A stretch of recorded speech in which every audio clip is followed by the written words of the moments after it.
Voyons comment créer une signature d'email. Vous savez que quand vous allez envoyer des emails, votre correspondant peut avoir à la fin de votre email et de façon automatique votre signature. En général, votre nom, votre prénom, éventuellement votre adresse ou votre numéro de téléphone et votre rôle dans l'entreprise dans laquelle vous travaillez.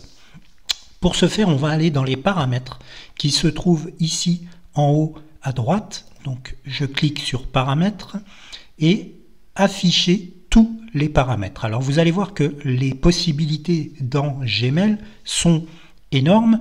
On ne va pas s'attacher sur cette vidéo à toutes les possibilités. On va simplement descendre pour aller voir ce qui concerne votre signature d'email. Vous avez ici signature, aucune signature d'enregistrée pour le moment, et créer. On va donner un nom à cette signature. Pourquoi? On pourrait imaginer que vous utilisiez la même adresse email à titre personnel, professionnel, associatif, bénévole, et vous pourriez avoir à chaque fois une signature différente. Ici, nous allons créer la signature générale, donc je lui donne le nom général, mais on pourrait imaginer perso, professionnel, etc., etc. Je crée cette signature, j'ai ici un petit traitement de texte simple.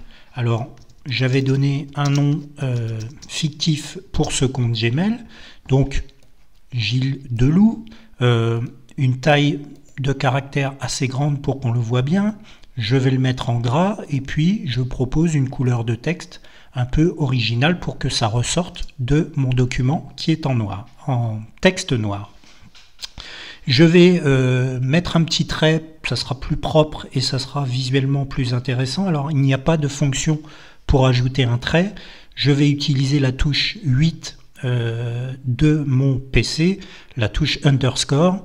Donc voilà, ce qui va me permettre d'avoir un petit trait sur une bonne largeur. Alors ce petit trait, je vais le mettre en noir par contre. Et puis à la ligne, on va mettre de façon fictive directeur général, que je ne fasse pas de faute, formation test. Alors on ne va pas tout mettre en gras, vous savez que si je mets tout en gras, l'effet sera perdu.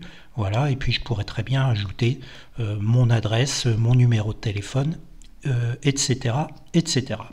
Je n'oublie pas, lorsque mon adresse est préparée, je n'oublie pas de descendre et d'enregistrer les modifications. Voilà, à chaque fois que vous enverrez un email, il y aura votre signature sur cet email, c'est-à-dire la signature que nous avons entrée précédemment.